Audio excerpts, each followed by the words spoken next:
नमस्कार, कैसे हैं आप सभी। Welcome to dream IAS. सभी को राधे राधे।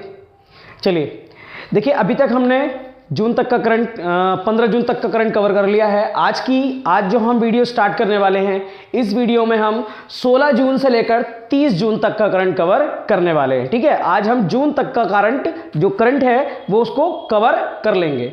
क्लियर। तो चलिए वीडियो को शुरू करते हैं, टाइम वेस्ट ना करते हुए। बस वीडियो को शुरू करने से पहले मैं आपसे बस इतना कहना चाहूंगा कि वीडियो को लाइक कर दें, शेयर कर दें और ज़्यादा से ज़्यादा लोग इस वीडियो पर कमेंट करके यार बताया करो। ठीक है, और जो लोग इस चैनल पर नए हैं वो इस चैनल को भैया सब्सक्राइब कर लो। तो आने वाले समय में मैं आपको जब ये कवर हो जाएगा उसके बाद आपको 2023 का करंट जो कवर कराने वाला हूं। ठीक है, 2023 का करंट कवर कराने वाला हूं और उसकी भी लाइव क्लासेस चला करेंगी। तो इसीलिए जो लोग इस चैनल पर नए हैं वो सब्सक्राइब कर लो, बेल आइकन को दबा लो ताकि जितनी भी नोटिफिकेशंस है वो आप तक पहुंच जाएं। ठीक है, इसी के साथ साथ मैं 2023 का जो करंट कवर कराऊंगा ही कराऊंगा, ये इन 2022 का करंट कवर होने के बाद।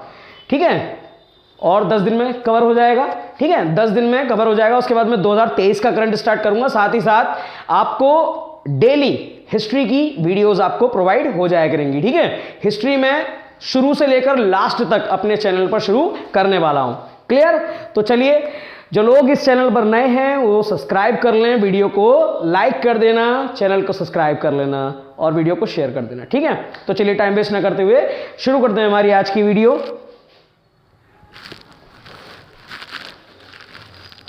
चलिए, पहला क्वेश्चन है, केंद्र सरकार ने सशस्त्र बलों में, सशस्त्र बल यानी कि आर्मीज में, केंद्र सरकार ने सशस्त्र बलों में युवाओं की भर्ती के लिए कौन सी नई योजना की शुरुआत की है। ठीक है, 2022 का करंट कवर कर रहे हैं हम। तो केंद्र सरकार ने सशस्त्र बलों में यानी कि आर्मी में युवाओं की भर्ती के लिए कौन सी योजना की शुरुआत की है। तो भैया ये कौन सी योजना की शुरुआत की है? इस योजना का नाम है अग्निपथ। ठीक है, अग्निवीर योजना का नाम नहीं है, ध्यान रखना, गलत मत करके आ जाना। अग्निवीर उन्हें कहेंगे जो इस योजना में पार्टिसिपेट करके जो चुने जाएंगे, जो लोग चुने जाएंगे उन्हें हम अग्निवीर कहेंगे। ठीक है, जो लोग सेना में भर्ती हो जाएंगे इस योजना के तहत उन्हें हम अग्निवीर कहेंगे, वरना इस योजना का नाम अग्निवीर नहीं है, अग्निपथ है। बहुत से लोग अग्निवीर कह रहे हैं इस योजना को, वो गलत है। ठीक है, इस योजना का नाम है अग्निपथ। क्वेश्चन फिर से रिपीट कर रहा हूं, केंद्र सरकार ने सशस्त्र बलों में यानी कि आर्मीज में युवाओं की भर्ती के लिए 2022 में कौन सी योजना चलाई थी। ठीक है, कौन सी योजना चलाई थी? अग्निपथ सैन्य अभियान योजना। अग्निपथ सैन्य अभियान योजना। इस योजना के तहत 17.5 यानी कि 17.5 वर्ष से लेकर 21 वर्ष तक के जितने भी युवा हैं वो सब आवेदन कर सकते हैं। 17.5 वर्ष से लेकर 21 वर्ष तक के जितने भी युवा हैं वो इसमें आवेदन कर सकते हैं। बात करें तो भर्ती कितनी थी भाई? ये भर्ती थी 45,000। कितनी भर्ती थी? 45,000 भर्ती थी। ठीक है, और कितने साल के लिए अग्निवीर बनेंगे? जो लोग इसमें शामिल हो जाएंगे वो कितने साल के लिए बनेंगे? 4 वर्ष के लिए। 4 वर्ष के लिए उन्हें अग्निवीर बनने का एक मौका मिलेगा। क्लियर। चलिए, समझ पाए होंगे। अगली न्यूज की तरफ बढ़ें। चलिए शुरुआत करते हैं। अच्छा, जब योजना की बात चल रही है तो इससे हटके थोड़ी सी योजना की बात कर लेते हैं। कल हमने एक योजना की बात की थी, श्रेष्ठ योजना। श्रेष्ठ योजना, ठीक है, श्रेष्ठ योजना 2022। कल मैंने आपको बताया था अनुसूचित जाति के जितने भी छात्र हैं उनके उज्जवल भविष्य के लिए एक योजना चलाई गई है जिसका नाम है श्रेष्ठ योजना। श्रेष्ठ योजना की बात करें तो भैया किसके द्वारा चलाई गई है? तो केंद्रीय सामाजिक एवं न्याय अधिकारिता मंत्रालय। केंद्रीय सामाजिक न्याय एवं अधिकारिता मंत्रालय के द्वारा, अधिकारिता मंत्रालय के द्वारा। ठीक है, श्रेष्ठ योजना 2022 चलाई गई है केंद्रीय सामाजिक न्याय एवं अधिकारिता मंत्रालय के द्वारा। ठीक है, चलिए आगे बात करें, अगले क्वेश्चन की तरफ बात करते हैं। अगला क्वेश्चन है हमारा भारतीय प्रेस परिषद। भारतीय प्रेस परिषद, यहां लिख देता हूं, भारतीय प्रेस परिषद की नई अध्यक्ष कौन बनी है? भारतीय प्रेस परिषद, जितनी भी आपकी मीडिया वगैरह होती है, ठीक है, आपके जितने भी न्यूज़ चैनल्स हैं, चाहे वो अखबार हो, किसी भी तरीके का मीडिया हो, मीडिया, ठीक है, वो किसके अंडर में काम करते हैं? सब भारतीय प्रेस परिषद के अंतर्गत कार्य करते हैं। भारतीय प्रेस परिषद के अंतर्गत कार्य करते हैं। तो भारतीय प्रेस परिषद की नई अध्यक्ष कौन बनी है भाई? तो ये बनी है रंजना प्रसाद देसाई। कौन बनी है? रंजना प्रसाद देसाई, ठीक है, रंजना प्रसाद देसाई बनी है किसकी? राष्ट्रीय वो भारतीय प्रेस परिषद की नई अध्यक्ष। बात करें इन्होंने किसका स्थान लिया है भाई, तो इनसे पहले कौन थे? तो चंद्रमौली प्रसाद। चंद्रमौली प्रसाद इनसे पहले थे कौन? भारतीय प्रेस परिषद के अध्यक्ष। लेकिन अब उनके स्थान पर कौन बन गई हैं? रंजना प्रसाद देसाई, ठीक है। अगर बात करें भैया भारतीय प्रेस परिषद की, press council of India, press council of India की बात करते हैं तो इसकी स्थापना हुई थी 4 जुलाई 1966 को। 4 जुलाई 1966 को इसकी स्थापना हुई थी भारतीय प्रेस परिषद की, ठीक है। इसका मुख्यालय कहाँ है भाई? इसका मुख्यालय है नई दिल्ली में। नई दिल्ली में इसका मुख्यालय है और अध्यक्ष चंद्रमौली प्रसाद थे, अब बन गई हैं रंजना प्रसाद देसाई, ठीक है भैया। आगे बात करें, चलिए अगला क्वेश्चन है हमारा 8 साल तक के सभी बच्चों के उज्जवल भविष्य के लिए, 8 साल तक के सभी बच्चों के उज्जवल भविष्य के लिए किस राज्य सरकार द्वारा, 8 साल तक के सभी बच्चों के उज्जवल भविष्य के लिए एवं उनको अच्छी शिक्षा प्रदान करने के लिए, फिर से बोल रहा हूं, 8 साल तक के सभी बच्चों के उज्जवल भविष्य के लिए एवं उनको अच्छी शिक्षा प्रदान करने के लिए किस राज्य सरकार द्वारा एनम अछूतम योजना को शुरू किया गया है? ठीक है, 8 साल तक के सभी बच्चों के भविष्य को उज्जवल करने के लिए एवं उनकी शिक्षा को बढ़ावा देने के लिए, शिक्षा में सुधार करने के लिए एनम अछूतम नामक योजना को किस राज्य सरकार द्वारा शुरू किया गया है? तो इसे शुरू किया गया है तमिलनाडु सरकार द्वारा। किसके द्वारा शुरू किया गया है?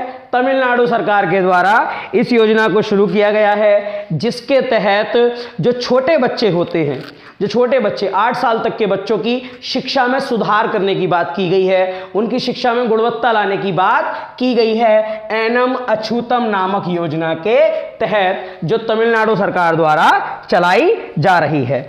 तमिलनाडु सरकार की बात करें तो तमिलनाडु के भैया गवर्नर कौन है? तो गवर्नर हैं RN रवि।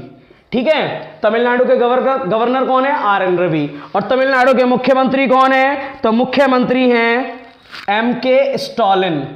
MK स्टालिन, इनकी सरकार कब बनी थी? 2021 में। ठीक है, गवर्नर कौन है?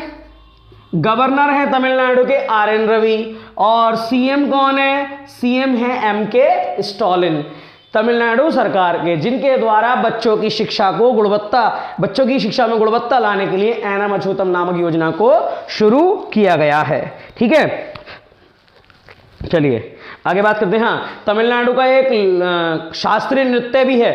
तमिलनाडु का एक शास्त्रीय नृत्य भी है। ये मुझे आप कमेंट करके बताओगे कि तमिलनाडु का शास्त्रीय नृत्य क्या है, क्लासिकल डांस क्या है। मैंने आपको कराया है ये, ठीक है, डांस नहीं कराया, लिखवाया है। ठीक है, तो तमिलनाडु का शास्त्रीय नृत्य क्या है, ये आप मुझे कमेंट करके बताओगे। चलिए आगे बढ़ते हैं हम अपने अगले क्वेश्चन की तरफ। तो किस संस्थान ने भारत में प्रवासन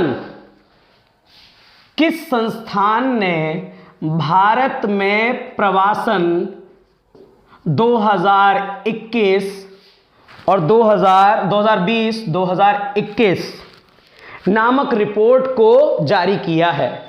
रिपोर्ट का नाम क्या है? भारत में प्रवासन, माइग्रेंट ऑफ इंडिया या माइग्रेंट्स इन इंडिया। रिपोर्ट 2020-21 को किस संस्थान ने पेश किया है? ठीक है, पहली बात, प्रवासी होता क्या है या प्रवासन होता क्या है? तो जब कोई व्यक्ति कार्य की तलाश में, काम की तलाश में, रोजगार की तलाश में जब एक स्थान से दूसरे स्थान पर ट्रैवल करता है, वहीं रुक जाता है, ठीक है, जैसे यूपी बिहार के कुछ लोग हरियाणा पंजाब में काम करते हैं, तो ये क्या है? प्रवासी हैं ये लोग, ठीक है, वहां जाकर प्रवास करते हैं, रहते हैं, कमाकर वापस अपने स्टेट में आ जाते हैं, ठीक है। तो भारत में प्रवासन रिपोर्ट 2020-21 को किस संस्थान ने पेश किया है? तो इसे पेश किया है राष्ट्रीय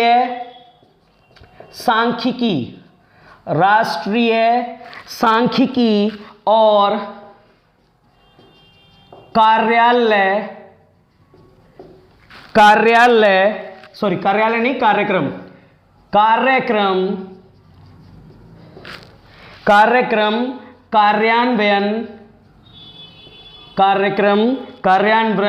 मंत्रालय, ठीक है। तो भारत में जो प्रवासियों की कि कितने प्रतिशत प्रवासी भारत में कौन से राज्य से किस राज्य में काम कर रहे हैं, ये रिपोर्ट किसने पेश की है भाई? ये रिपोर्ट पेश की है राष्ट्रीय सांख्यिकी मंत्रालय और कार्यक्रम कार्यान्वयन मंत्रालय ने, ठीक है, कार्यक्रम कार्यान्वयन मंत्रालय ने। आगे बात करें, चलिए आगे बात करते हैं इस रिपोर्ट के बारे में। तो इस रिपोर्ट के अनुसार 0.7% लोग ऐसे थे जो अस्थायी रूप से घर बनाकर रह रहे थे, यानी कि दूसरे राज्यों में काम करने के लिए गए थे। कितने प्रतिशत लोग? 0.7% लोग, जो, ठीक है, चलिए, मतलब कुल आबादी का, भारत की कुल आबादी का 0.7% जो लोग थे वो एक राज्य से दूसरे राज्य में कार्य करने के लिए गए थे। चलिए, जिन्होंने अभी कोविड की वजह से अपनी नौकरियां खो दी हैं, क्योंकि आपने देखा होगा, आपने सुना होगा, कोविड के समय लोग दूसरे राज्यों से आ रहे थे, कुछ लोग दिल्ली से आ रहे थे, कुछ पंजाब से, हरियाणा से, सब आकर यूपी बिहार छत्तीसगढ़ झारखंड जैसे राज्यों में आकर वापस बस गए थे अपने अपने, ठीक है। तो कोविड की वजह से बहुत से लोगों ने अपनी नौकरियां खो दी वहां पर। तो जो प्रवासी थे अब वो अपने ही राज्य में कार्य करने लगे हैं। इसके लिए 20 जून 2021 को एक योजना भी चलाई गई थी, 20 जून 2020 को एक योजना भी चलाई गई थी, भारतीय प्रधानमंत्री रोजगार गारंटी योजना करके, प्रधानमंत्री रोजगार गारंटी कार्यक्रम करके चलाई गई थी एक योजना, ठीक है, जिसके तहत जो प्रवासी लोग थे उनको उन्हीं के राज्य में कार्य करने के लिए रोजगार के अवसर प्रदान किए गए थे, ठीक है। तो भारत में प्रवासियों की रिपोर्ट 2020-21 को किसने पेश किया? खाली इतना याद रखें आप, राष्ट्रीय सांख्यिकी मंत्रालय ने, ठीक है। चलिए आगे बात करते हैं football tournament FIFA under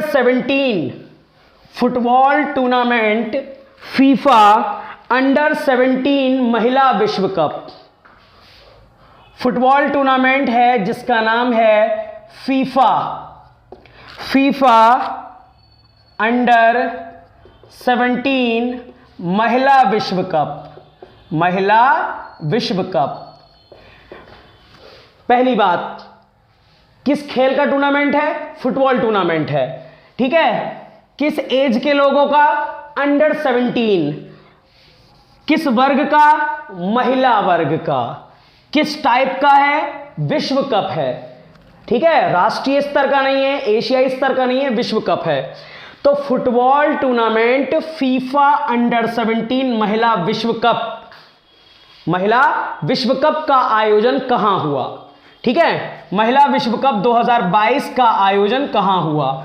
football tournament FIFA under 17 महिला विश्व कप 2022 का आयोजन कहां हुआ भाई? तो ये हुआ था भारत में। कहां हुआ था? भारत में हुआ था। ठीक है, भारत में हुआ था। कितनी टीमों ने भाग लिया इसमें? कुल 16 टीमों ने भाग लिया। कितने मैच हुए थे? टोटल 32 मैच हुए थे। कितने मैच हुए थे? टोटल 32 मैच हुए थे। विनर कौन रहा था? विनर रहा था स्पेन। कौन रहा था विनर? स्पेन। ठीक है, स्पेन रहा था किसको हराकर? कोलंबिया को हराकर। कोलंबिया को हराकर स्पेन फीफा अंडर 17 महिला विश्व कप 2022 का विनर रहा, जिसका आयोजन हुआ था भारत में। कुल 16 टीमों ने भाग लिया था, कुल 32 मैच हुए थे। स्पेन ने किसे हराया था? कोलंबिया को हराया था। ठीक है भाई, चलिए आगे बात करें।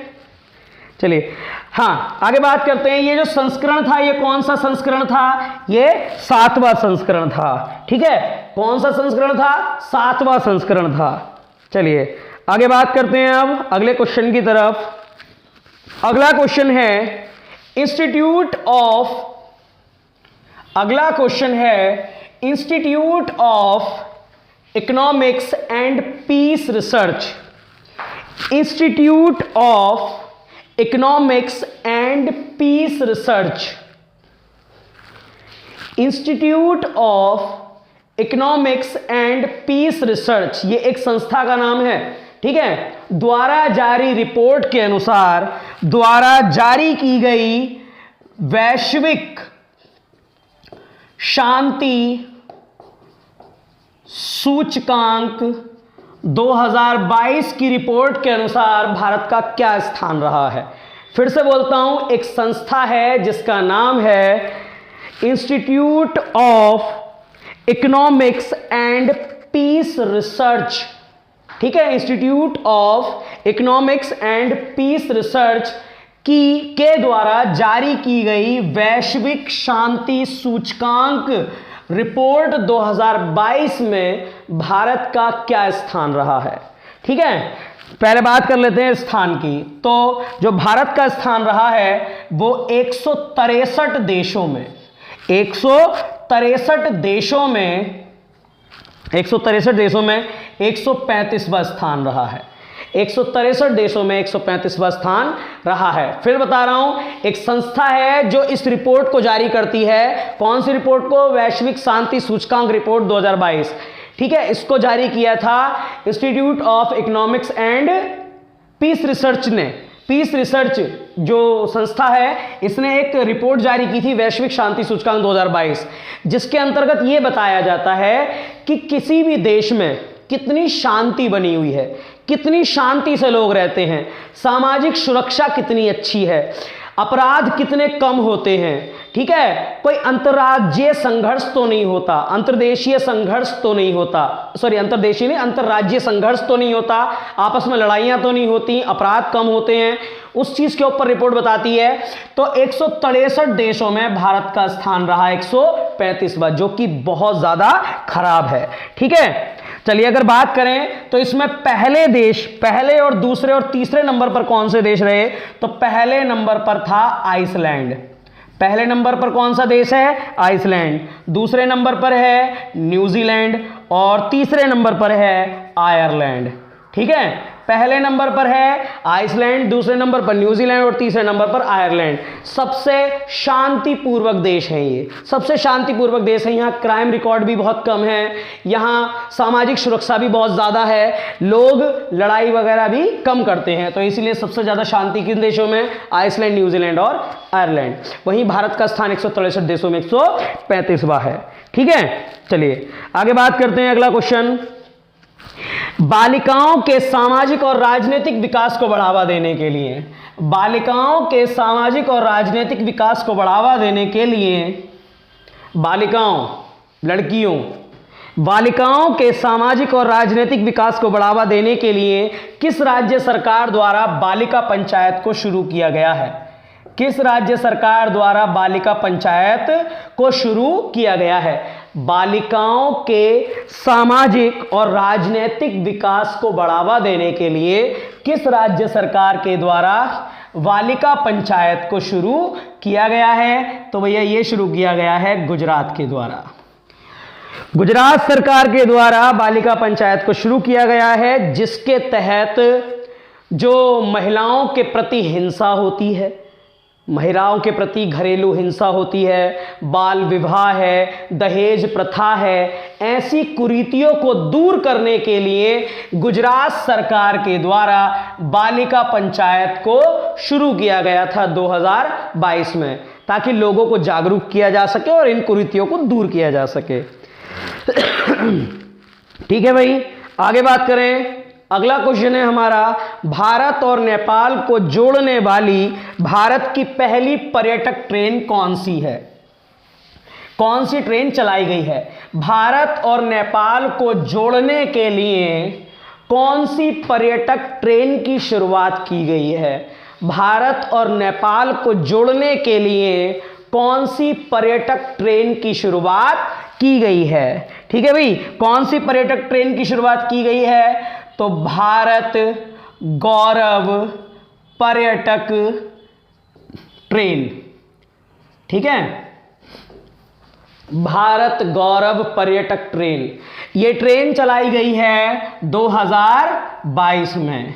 ठीक है, 2022 में चलाई गई है भारत और नेपाल को जोड़ने के लिए। भारत और नेपाल को जोड़ने के लिए ये ट्रेन 8000 किलोमीटर का सफर तय करेगी। ठीक है, ये ट्रेन जो है वो 8000 किलोमीटर का सफर तय करेगी, जो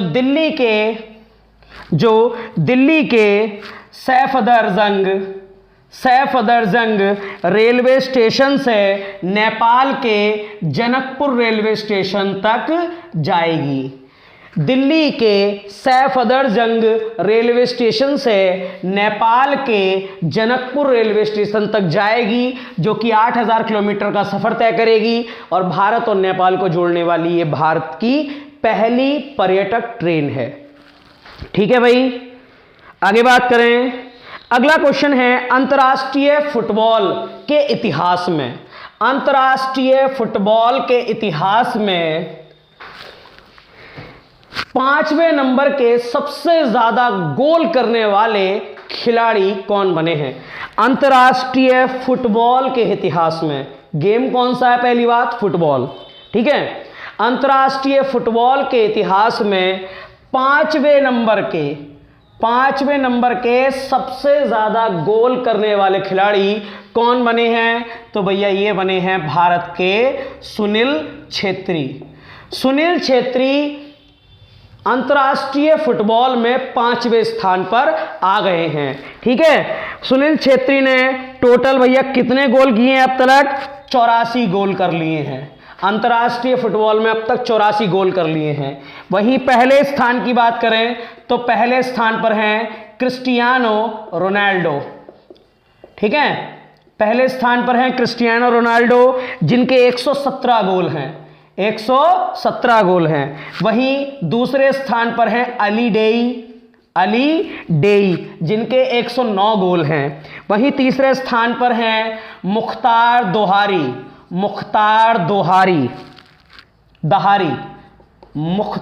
दहारी, जिनके 89 गोल हैं। ठीक है, वहीं चौथे स्थान पर लियोनेल मेसी होंगे। लियोनेल मेसी हैं, जिनके लगभग 86 के आसपास गोल हैं। वहीं 5वें स्थान पर आ गए सुनील छेत्री। ठीक है, चौथे स्थान के मुझे कंफर्म वैसा नहीं है, लेकिन जहां तक है लियोनेल मेसी होंगे। ठीक है, पहले स्थान के क्रिस्टियानो रोनाल्डो हैं 117 गोल के साथ, दूसरे स्थान पर अली डेई हैं 109 गोल के साथ, तीसरे हैं मुख्तार दहारी जो हैं 89 गोल के साथ, और 5वें स्थान पर हैं सुनील छेत्री 84 गोल के साथ। ये अंतर्राष्ट्रीय फुटबॉल में 5वें नंबर के सबसे ज्यादा गोल करने वाले खिलाड़ी बने हैं। ठीक है, चलिए आगे बात करें। अगले क्वेश्चन की तरफ बात करते हैं। तो G7 शिखर सम्मेलन 2022 एक संस्था है, एक ग्रुप है, जिसका नाम है G7, ग्रुप ऑफ 7, G7। ठीक है, तो बात करते हैं G7 शिखर सम्मेलन 2022। शिखर सम्मेलन 2022 की मेजबानी किस देश ने की? तो एक मीटिंग होती है जिसका नाम है G7 शिखर सम्मेलन, ठीक है, जो 2022 में भी हुई थी। तो इसकी G7 शिखर सम्मेलन 2022 की जो मेजबानी थी वो किसने की थी भाई? ये जर्मनी ने की थी, ठीक है, जर्मनी ने की थी। मेजबानी मतलब कहां होस्ट हुई थी ये? तो G7 शिखर सम्मेलन 2022 की जो बैठक थी वो कहां हुई थी? जर्मनी में। कौन से नंबर की बैठक थी ये? 48वें नंबर की बैठक थी। 48वां संस्करण था, ध्यान रखना, ठीक है, 48वां संस्करण था। भारत की तरफ से किसने भाग लिया? तो भारत की तरफ से प्रधानमंत्री नरेंद्र मोदी ने भाग लिया था।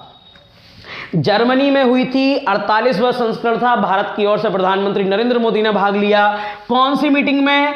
G7 शिखर सम्मेलन 2022 में, जो कि जर्मनी में हुई थी। अब बात करते हैं G7 की। तो G7 की जो स्थापना हुई थी वो हुई थी आपके अलग अलग समय पे हुई है, ठीक है, ये इसकी जो स्थापना हुई है वो अलग अलग समय पे हुई है। इसमें जो इसमें कितने देश हैं? इसमें 7 देश हैं। 7 कौन कौन से?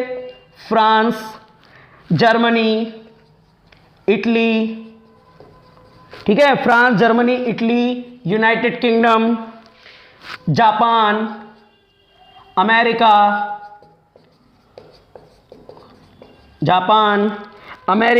और कनाडा।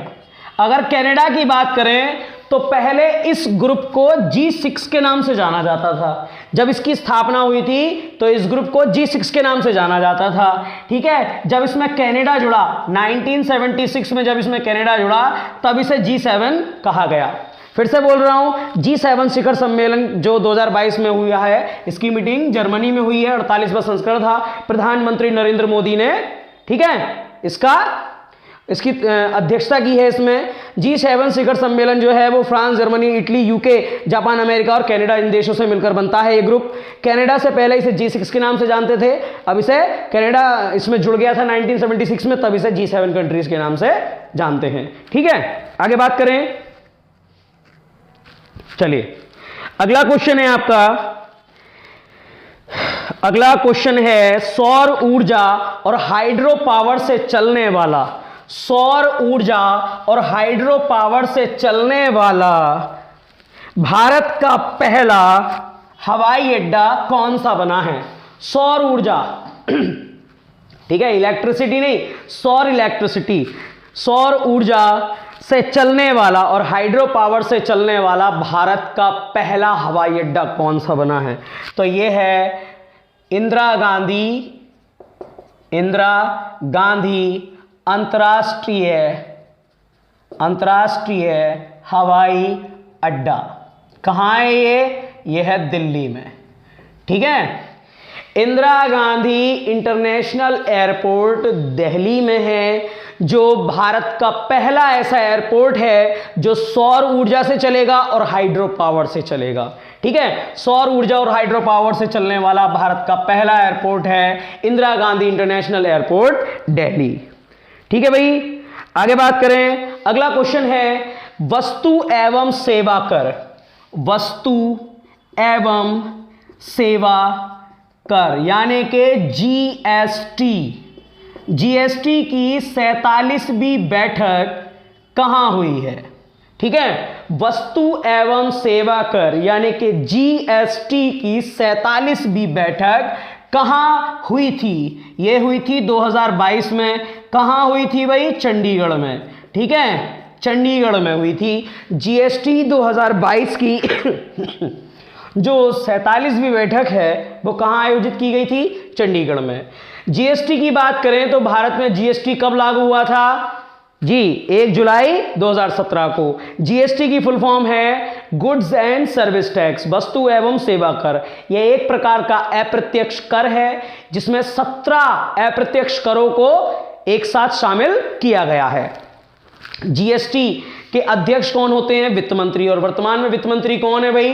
तो वर्तमान में वित्त मंत्री हैं आपकी निर्मला सीतारमण, ठीक है। बाकी जीएसटी के बारे में अगर आपको और जानकारी चाहिए तो जीएसटी के ऊपर मैं आपको ऑलरेडी एक वीडियो बना चुका हूं जिसका लिंक मैं डिस्क्रिप्शन में डाल दूंगा, ठीक है। अगर आपने उस वीडियो से जीएसटी की तैयारी की तो मैं गारंटी देता हूं आप किसी भी एग्जाम में बैठ जाना, जीएसटी से आप कोई भी क्वेश्चन छोड़कर नहीं आने वाले हो। 30 से 35 क्वेश्चन है, उसके बाहर एक क्वेश्चन भी नहीं आएगा, मैं गारंटी देता हूं। उस वीडियो का मैं लिंक डिस्क्रिप्शन में दे दूंगा, आप उस वीडियो को देख लेना और नोट कर लेना सारे पॉइंट्स, ठीक है। चलिए आगे बात करें। चलिए अगला क्वेश्चन है हमारा, दूरसंचार कंपनी रिलायंस जियो, दूरसंचार कंपनी रिलायंस जियो के नए अध्यक्ष कौन बने हैं? सभी को पता है रिलायंस जियो किसकी कंपनी है भाई? तो रिलायंस जो थी वो धीरू भाई अंबानी की कंपनी थी। ये रिलायंस जियो है जो मुकेश अंबानी की कंपनी है। इसके नए अध्यक्ष कौन बने हैं? आकाश अंबानी। कौन बने हैं भाई? आकाश अंबानी। मुकेश अंबानी के सुपुत्र हैं ये आकाश अंबानी, जो रिलायंस जियो के नए अध्यक्ष बने हैं, ठीक है। अब बात करते हैं रिलायंस जियो कंपनी की। केवल रिलायंस की बात नहीं चल रही, जियो कंपनी की बात चल रही है। तो जियो कंपनी की शुरुआत हुई थी 15 फरवरी 2007 को। इसका मुख्यालय है मुंबई महाराष्ट्र में, ठीक है। इसका मुख्यालय है मुंबई महाराष्ट्र में और संस्थापक हैं मुकेश अंबानी। संस्थापक कौन है भाई? मुकेश अंबानी। रिलायंस जियो कंपनी की शुरुआत हुई थी 15 फरवरी 2007 को। रिलायंस की शुरुआत धीरूभाई अंबानी ने की थी, ध्यान रखना। ये रिलायंस जियो की बात चल रही है। रिलायंस जियो की शुरुआत हुई थी 15 फरवरी 2007 को। इसका हेडक्वार्टर मुंबई में है, जिसके नए अध्यक्ष बने हैं मुकेश अंबानी के पुत्र आकाश अंबानी, ठीक है भाई। चलिए आज के लिए इतना ही रहने देते हैं। आज की जितनी भी हमने 16 जून से लेकर 30 जून तक का करंट इसमें कवर कर लिया है, ठीक है। इसके बाहर आपका करंट नहीं आएगा, आप बस इन्हीं वीडियोस को देखते रहिए और विश्वास रखिए। इनसे बाहर आपका अगर करंट आया तो या तो वो आपका 2022 से पहले का आएगा, ठीक है, या 2023 का करंट आएगा। 2023 का करंट तो मैं आपको आगे जाकर कवर करा ही दूंगा। बाकी भैया 2022 से पहले का अगर आया तो कह ही नहीं सकते ना कितना पुराना आ जाए, फिर तो वो स्टैटिक जीके में आपका इंक्लूड हो जाता है। तो इसलिए अब जितना मैंने करंट करा दिया तो इसमें हमने जून तक का करंट निपटा लिया है, ठीक है। आज के लिए बस इतना ही रहने देते हैं। बाकी इस वीडियो को लाइक करें, शेयर करें और कमेंट करके जरूर बताएं तमिलनाडु का क्लासिकल डांस क्या है, ये मैंने आपसे पूछा था, ठीक है। तो चलिए आज के लिए बस धन्यवाद, सभी को राधे राधे।